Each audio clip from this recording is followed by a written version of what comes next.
जय। तो आज मैं आपके सामने बात करने आया हूँ मराठा का जो सेकंड स्टेज है उसके बाद। हालांकि ये वीडियो मैंने एक बार रिकॉर्ड कर दिया, फिर मेरा रिकॉर्डिंग ही चालू नहीं हुआ तो मुझे दोबारा यहाँ पर करना पड़ रहा है। आज इस टॉपिक में मैं आपके सामने बात करूंगा कि मराठाओं का जो है वो शेष बच गए थे, उनके ऊपर मैं बात करने आया हूँ। मराठा मैंने आपको पिछले क्लास में पढ़ाया था और मराठा के अंदर मैंने बहुत सारी बातें बताई थी कि किस तरह से जो है मराठा अपने साम्राज्य को विस्तार किए, फिर मुगल में क्या क्या मुगल शासक के द्वारा उनको सामना करना पड़ा। फिर मैंने ये भी बताया कि भाई यहाँ के द्वारा जो है यानी कि मराठाओं ने मुगलों को क्या क्या नुकसान पहुंचाया। फिर मैंने ये भी बताया कि भाई चौथ एक कर लिया जाता था जो कि गैर मराठों से लेते थे वो लोग।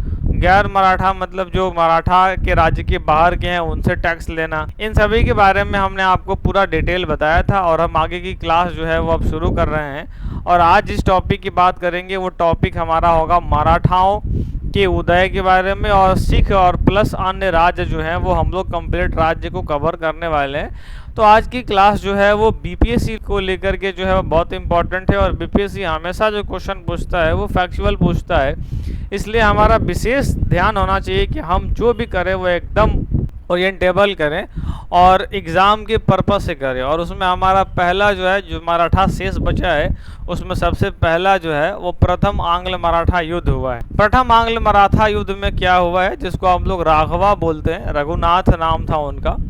राघवा राव ने अंग्रेजों को जो है वो जो बम्बई के गवर्नर थे अंग्रेजों से जो है वो सूरत की संधि करी 1775 की, और जो पेशवा पद बदलने और वसीन एवं सालसेट देने का जो है वो वादा किया। पेशवा के बदले जो है वसीन एवं सालसेट देने का वादा जो 1775 में किया वो राघवा अंग्रेजों के द्वारा। इसका घटनाक्रम क्या रहा, तो इसका घटनाक्रम रहा कि अंग्रेजों ने जो है यहाँ पर एक एक डिटेल में आपको जो है वो इंडिकेट कर देता हूँ, हाईलाइट कर देता हूँ ताकि आप डिटेल में पढ़ पाओ। जैसे यहाँ पर आप गौर करो, यहाँ पर एक टर्म आपको मिल रहा है, कहाँ गया। घटनाक्रम की अगर मैं बात करूंगा तो अंग्रेजों ने जो है ब्रिटिश अधिकारी जिसका नाम कीटिंग था, कीटिंग के नेतृत्व में सेना भेजी, और ये सेना जो है एक अनिर्णायक रहा। ये जो है जो सेना भेजी वो ये अनिर्णायक रहा, और मराठा परिषद ने बंगाल के गवर्नर जनरल जिसका वारेन हेस्टिंग्स के साथ जो है वो पुरंदर की संधि इसको करनी पड़ी थी। पुरंदर की संधि की और रघुनाथ राव की मदद नहीं करने का जो है वो सालसेट क्षेत्र देने का वादा किया। तो यहाँ पर मराठा परिषद ने बंगाल के गवर्नर जनरल यानी वारेन हेस्टिंग्स के साथ जो है वो पुरंदर की संधि में ये कहा कि मैं राघवा की मदद करूंगा, रघुनाथ राव की मदद नहीं करने पर जो है वो सालसेट की क्षेत्र जो है वो देने का यहाँ पर परमिशन दिया गया, वादा किया गया। अब इसके बाद अगला कदम क्या हुआ, तो यहाँ पर हुआ कि बंगाल के जो है गवर्नर ने कोर्ट ऑफ डायरेक्टर के पास केस किया, और बंगाल के गवर्नर जब कोर्ट ऑफ डायरेक्टर के पास केस किया तो वहाँ पर बंगाल के गवर्नर की जो है वो जीत हो गई। और बंगाल के गवर्नर की जीत होने के बाद जो है वो सूरत की संधि को जो है वो मान्यता देना पड़ गया था। तो अगर सूरत की संधि को मान्यता देने की बात आएगी तो वो कोर्ट जो है वो कोर्ट ऑफ डायरेक्टर जो है वो बंगाल के गवर्नर को जिता दिया, और उसके बाद जो है वो वहाँ पर जो है सूरत की संधि को मान्यता देना पड़ा था यहाँ पर। इसके बाद हमारा अगला स्टेप जो रहा वो अंग्रेजों ने जो है अंग्रेजों एवं मराठाओं के बीच जो है वो तेलगांव का युद्ध हुआ। और जब तेलगांव का युद्ध हुआ तो यहाँ पर अंग्रेज हार गए थे, और अंग्रेज जैसे ही हारे उनको बड़गांव की संधि करनी पड़ी थी। तो बड़गांव की संधि करने की अगर बात आएगी तो यहाँ पर ये लोग हार गए थे तब आए थे, और हार से नाराज वारेन हेस्टिंग्स ने बंगाल से अंग्रेजी सेना भेजा था, और अंग्रेजी सेना भेजने के बाद जो है मराठाओं को जो है संधि करने के लिए बात कर दिया। और सालबाई की संधि जो है वो 1882 में यहीं पर हुआ। जब देखा कि वारेन हेस्टिंग्स देखा कि भाई जब मेरा हार हो रहा है, और हार होने के बाद जो है बंगाल के अंग्रेजी शासक को वहाँ पर भेज दिया, और उन्होंने मराठाओं को एकदम संधि करने के लिए जो है वो बाध्य कर दिया, मजबूर कर दिया कि भाई मराठाओं ने संधि करा। और वहाँ पर सालबाई की संधि जो है वो 1882 में हुई थी। सालबाई की संधि में अनेक सारे संधियाँ हुई और उसमें अनेक डिसीजन लिए गए, और इसके बारे में हम वन बाय वन करके आपको डिस्कस करने वाले हैं। लेकिन यहाँ पर ध्यान रखने वाली बात यह है कि वारेन हेस्टिंग्स ने नाराज होकर के बंगाल की सेना को भेजा था। सालबाई की संधि जो 1782 में हुआ था वो प्रथम आंग्ल मराठा युद्ध का जो है वो अंत यहीं पर हुआ, क्योंकि सालबाई की संधि हो गई। और सालबाई की संधि में जो है वो अंग्रेजों ने सालबाई, सेट एवं एलिफेंटा का क्षेत्र यहाँ अंग्रेजों को जो है वो मिला। अंग्रेजों को जो है वो साल्सेट और एलिफेंटा का क्षेत्र मिल गया, और इस क्षेत्र के मिलने के बाद अगला जो इनका स्टेप रहा वो अंग्रेजों ने राघवा का सहयोग करने के लिए जो है वो बाध्य कर दिया। अंग्रेजों को रघुनाथ राव का सहयोग नहीं करने के लिए जो है वो बाध्य कर दिया। तो अंग्रेज जो है वो यहाँ पर रघुनाथ राव का सहयोग नहीं करने के लिए बाध्य किए गए। प्रथम आंग्ल मराठा जो हुआ वो सूरत की संधि 1775 में हुआ, पुरंदर की संधि 1776 में हुआ, बड़गांव की संधि 1779 में हुआ और सालबाई की संधि 1782 में हुआ। प्रथम आंग्ल मराठा युद्ध के दौरान 4 संधियां हुई थी। पहला सूरत की संधि, दूसरा पुरंदर की संधि, तीसरा बड़गांव की संधि और चौथा सालबाई की संधि। जो सूरत की संधि हुई वो 1775 में हुआ, पुरंदर की संधि 1776 में हुआ, बड़गांव की संधि 79 में हुआ और सालबाई की संधि जो है 82 में हुआ।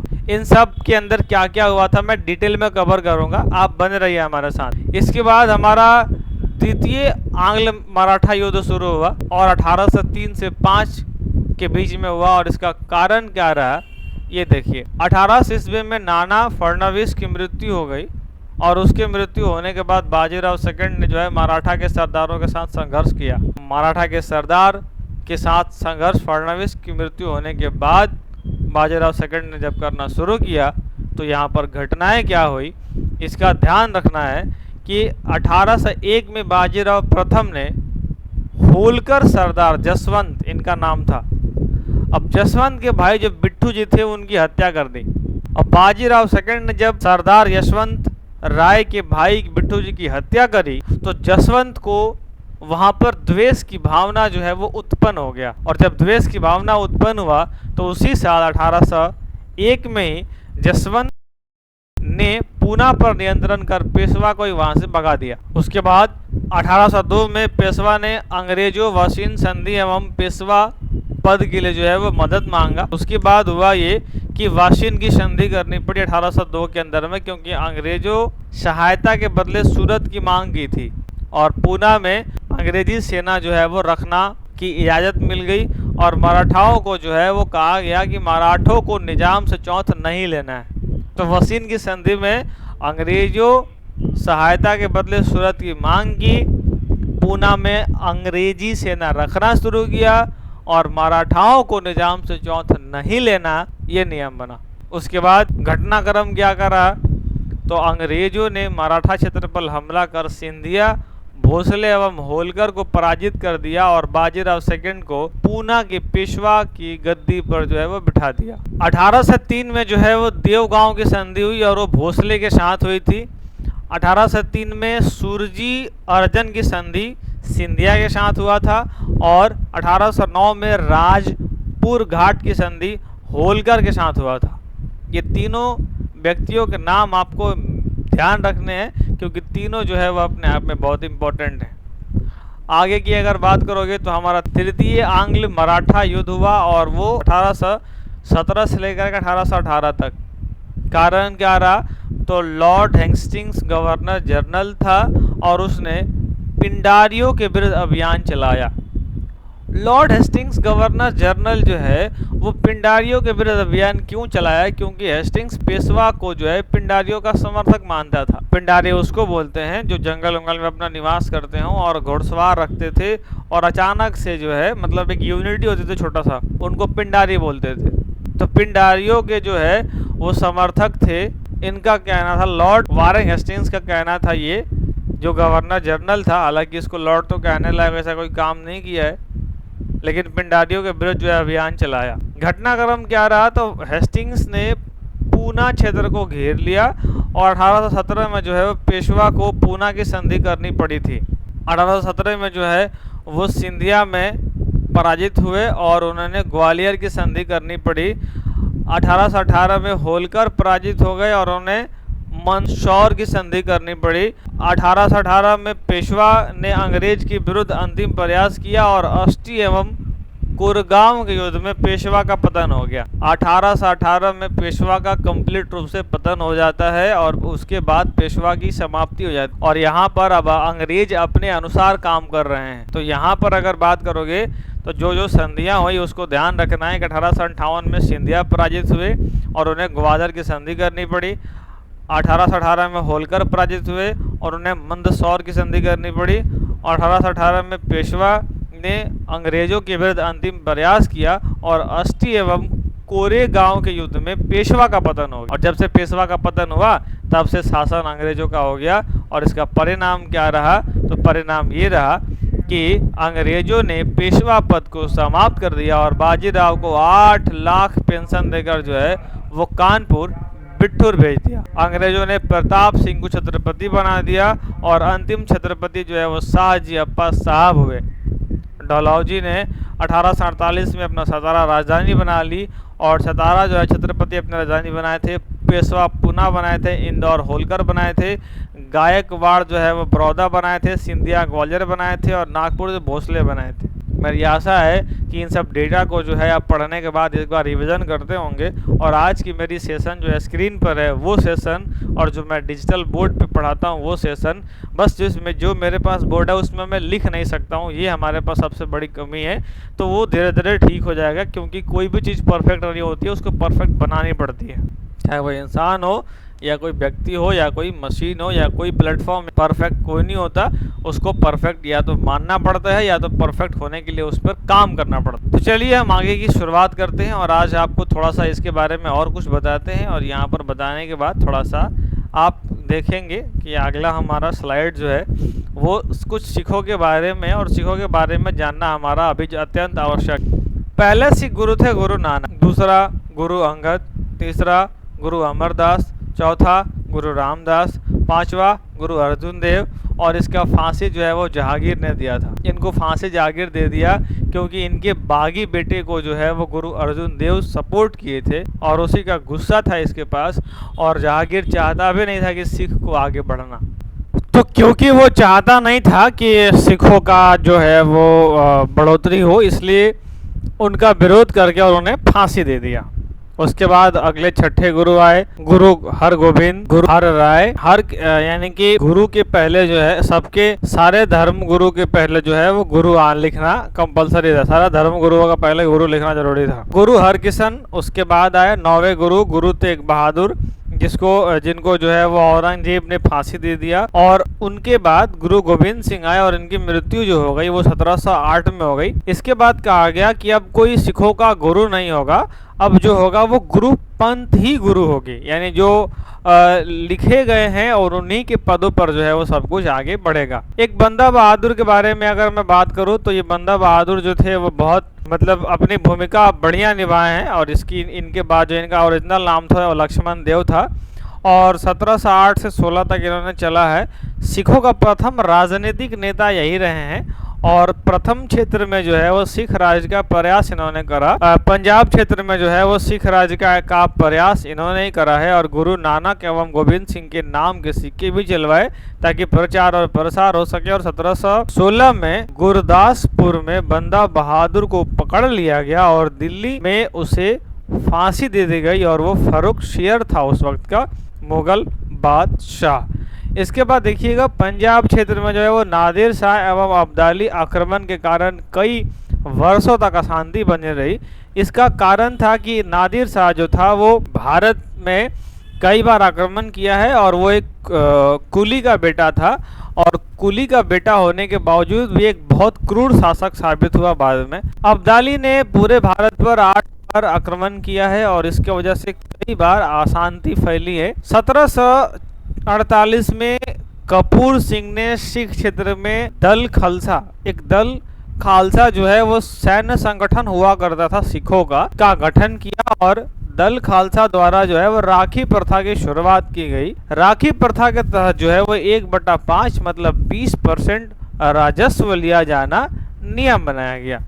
कुछ समय बाद सिखों ने जो है वो 12 मिसलों का मतलब होता कि 12 जो है वो राज्य अलग अलग में विभाजित हो गए, 12 अलग अलग गुट में हो गए, 12 अलग अलग विभाजित हो गए। और रणजीत सिंह जो है वो 1792 से लेकर के 1899 तक अपनी भूमिका निभाई। रणजीत सिंह का जन्म जो है वो सुकर चकिया मिसल के शासक राजा महासिंह के घर में 1780 में हुआ।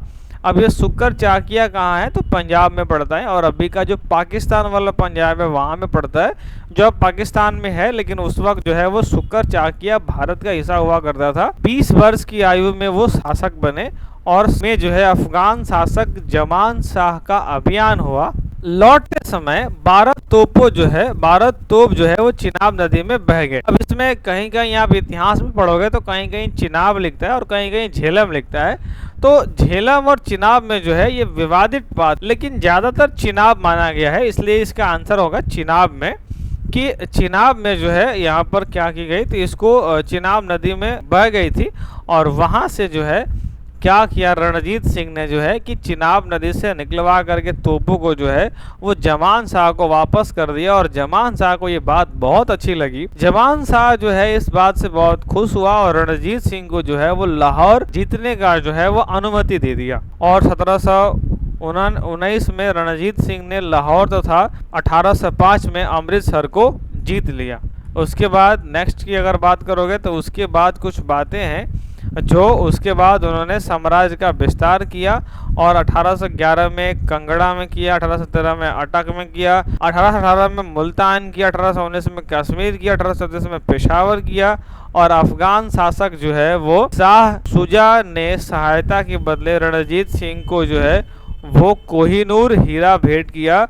और 1838 में जो है वो शाह शुजा रणजीत सिंह एवं अंग्रेजी के बीच जो है वो त्रिपक्षीय संधि हुई। 1839 में रणजीत सिंह की क्या हो गई, मृत्यु हो गई।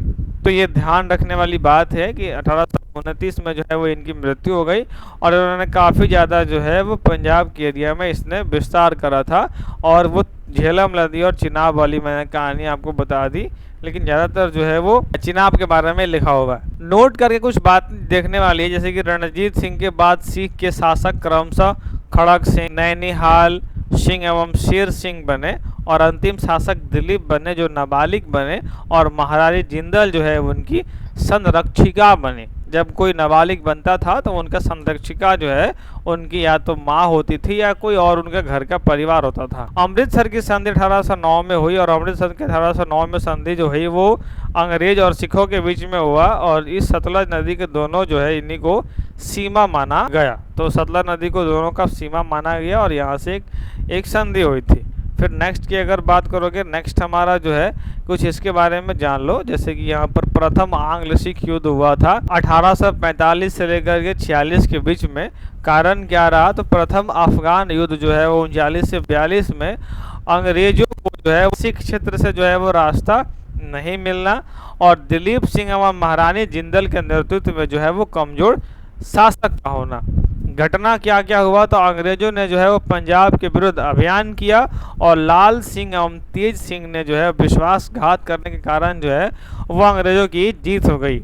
हालांकि लाल सिंह और तेज सिंह पर यह आरोप है कि इसने विश्वासघात करा था और विश्वासघात कुछ इस प्रकार किया था कि अपनी जो लड़ाई की रणनीति है वो लाल सिंह ने अंग्रेजों को बताया और तेजा सिंह ने जो है वो बीच युद्ध में अपने आप को भगा कर लेकर चला गया, यानी अपने आप को जो है वहाँ छिपा लिया और वहाँ की सेना को अकेले छोड़ के जो नेतृत्व करता था वो खुद ही गायब हो गया, जिसकी वजह से जो है वो अंग्रेजों की वहाँ पर जीत हो गई। परिणाम क्या हुआ कि 1846 में लाहौर की संधि हुई और लाल सिंह को वजीर बनाया गया, धोखा देने के बावजूद भी। अंग्रेजों ने 1.5 करोड़ की क्षतिपूर्ति भरा और 50 लाख कैश, 1 करोड़ गुलाम सिंह, कश्मीर सेना और 2000 पैदल जो है वो घुड़सवार जो है वो एक तय किया गया, मतलब इतना क्षतिपूर्ति के रूप में। और कश्मीर जो है 1846 के मिड में कश्मीर छीनने जाने से नाराज लाल सिंह ने जो है खुद ही विरोध कर दिया। मतलब एक समय था कि इसने धोखा दिया और दूसरा समय ये रहा कि इसने खुद ही विरोध कर दिया उन लोगों के खिलाफ जो है। 1846 में जो है अंग्रेजों ने सिखों को जो पराजित करके और भैरोवाल की संधि कर दी और भैरोवाल की संधि जो है 1846 में सिख राज एवं ब्रिटिश रेसिडेंट हेनरी लॉरेंस के नेतृत्व में 8 सदस्य परिषदों का गठन किया गया जिसे शासन चलाया जाना था। महारानी जिंदल जो है वो 1.5 लाख पेंशन दे दिया गया और उनको कहा गया कि आप यहाँ से दूर चले जाइए। द्वितीय आंग्ल सिख युद्ध की बात करोगे आप तो 48 से 49 में हुआ था। डलहौजी ने राज्य पर प्रत्यक्ष नियंत्रण हेतु युद्ध को चुना। और यहाँ से घटनाक्रम क्या हुआ, तो अंग्रेजों ने सिख क्षेत्र पर अभियान किया। रामनगर का युद्ध, चिलैवाला का युद्ध, चिलियावाला का युद्ध, और इन दोनों में अंग्रेज सेना का नेतृत्व हुक गफ ने किया। और इस युद्ध में क्या कोई परिणाम नहीं निकला और निर्णायक रहा। और 1849 में तोपों का युद्ध गुजरात का हुआ, जिसे चार्ल्स नेपियर ने सिखों को पराजित कर दिया। उसके बाद इसका क्या कहा रहा कि भाई सिख क्षेत्र में जो है अंग्रेजों को कब्जा हो गया, और दिलीप सिंह और रानी जिंदल को जो है 50,000 पेंशन कर दे करके जो है कहाँ भेज दिया गया, तो ब्रिटेन भेज दिया गया। हम चलते हैं आगे की स्लाइड की तरफ जो है। उसके बाद सिख राज्य की स्थिति देख लीजिए। सिख राज्य में दो लोग आए, बहुत बहादुर थे। एक था बंदा बहादुर, और 1707 से लेकर के 16 तक रहे हैं। बंदा बहादुर के बचपन का नाम लक्ष्मण देव था, और इनका जन्म जो है वो 1617 ईस्वी में कश्मीर के पूंछ जिले के रजौड़ी नामक गांव में हुआ। और महाराष्ट्र के नादेर नामक स्थान पर जो है उनकी मुलाकात गुरु गोविंद सिंह से हो गई। और जब से इनकी मुलाकात हुई, उन्होंने एक डिसाइड कर लिया कि भाई आज के बाद जो है अपना उनके व्यक्तित्व से प्रभावित होकर के अपना शेष जीवन गुरु के नाम पर जो है वो समर्पित कर दिया, और इसलिए इनका नाम रख दिया गया बंदा बहादुर। तो बंदा बहादुर कहने का कारण क्या है मैंने बता दिया।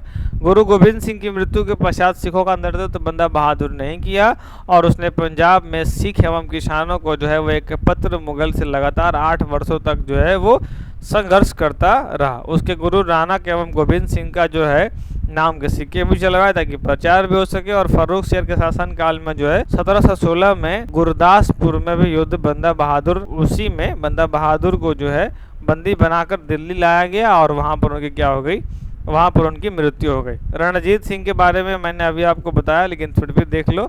सिख क्षेत्र के 12 मिसालों में विभाजित करना था, और महाराजा रणजीत सिंह का जन्म जो है 13 नवंबर 1780 को गुजरावा में चुकर चकिया मिसल के मुखिया महासिंह में हुआ था। और 92 में जो है पिता महासिंह की मृत्यु के बाद शासक बने। धीरे धीरे उन्होंने संपूर्ण पंजाब, कश्मीर, पेशावर एवं मुल्तान पर जो है अपना कब्जा कर लिया। और उसके बाद अमृतसर की संधि 1809 में हुई। सतलज नदी को जो है रणजीत सिंह के राज्य की दक्षिण सीमा लिया गया, और यहाँ पर सतलज नदी जो पूर्व की ओर सिख राज्यों का जो है संरक्षण में रहना स्वीकार कर दिया। ये हुई थी पूरी घटना, और अमृतसर की संधि हुई। अंग्रेजों ने सतलज नदी के ऊपर की ओर जो है हस्तक्षेप नहीं करने का जो है वो वादा किया। अब उस वक्त इतना सारा हमने चीज़ों पढ़ा, लेकिन अब आंग्ल सिख युद्ध के बारे में थोड़ा सा देख लो। आंग्ल सिख युद्ध जो है वो युद्ध, वर्ष, गवर्नर और इसके मुख्य बिंदु क्या क्या रहे हैं, जिसमें प्रथम आंग्ल सिख युद्ध रहे हैं 45 से 46, जिसमें लॉर्ड हार्डिंग रहे हैं। द्वितीय आंग्ल रहे हैं कौन, 48 से 49, जिसमें लॉर्ड डलहौजी रहे हैं। और लाहौर की जो है अपमानजनक संधि सतलज नदी के दक्षिण ओर के सभी प्रदेशों पर अंग्रेज का संधि अधिकार मान लिया गया, और युद्ध हरजाना के रूप में 1.5 करोड़ रुपए अंग्रेजों को मिला, और लाल सिंह को दिलीप सिंह का वजीर बनाया गया। लाहौर में सर हेनरी लॉरेंस को ब्रिटिश रेजिडेंट नियुक्त किया गया था। उसके बाद द्वितीय के बारे में मैंने अभी भी बताया कि चार्ल्स नेपियर ने सिख सेना को पराजित करके, और डलहौजी ने 1849 को जो है पंजाब में अंग्रेजी राज्य में मिला लिया गया, और महाराजा दिलीप सिंह को अंग्रेज ने 5 लाख रुपए की वार्षिक पेंशन पर जो है रानी जिंदल के साथ इंग्लैंड भेज दिया गया। ये अभी मैंने आपको बताया, इसको डिटेल में बताने का ज़रूरत नहीं, क्योंकि अभी मैंने उसको आप ये भी ऊपर में पढ़ा दिया। तो ये थी पूरी कहानी। और अब थोड़ा सा लास्ट में ज़्यादा देख लीजिए कि अवध की क्या स्थिति थी। तो अवध की स्थिति ये थी कि भाई मोहम्मद शाह के समय में जो 1722 में शहादत खां अवध का प्रथम सूबेदार बना। और देखो यहाँ पर क्या हुआ, 1739 में नादिर शाह के विरुद्ध जो है वो शहादत खां मोहम्मद शाह के सहयोग किया, और नादिर शाह को जो है वो दिल्ली आक्रमण के लिए शहादत खान ने ही निमंत्रण दिया, और बाद में शहादत खान ने नादिर शाह के डर से जो है वो आत्महत्या कर ली। जब उसके बारे में सुना तो शहादत खान ने जो है वो सफदरजंग अवध का नवाब बना, और यह अहमद के समय में मुगल दीवान भी रहा था। इसके बाद सुजाउद्दौला अवध का नवाब बना, और 64 में बक्सर का युद्ध हुआ, और बक्सर के युद्ध में जो है इलाहाबाद की संधि हुई। उसके बाद 1801 में अवध का नवाब शहादत अली खान ने अंग्रेज की सहायता संधि कर ली।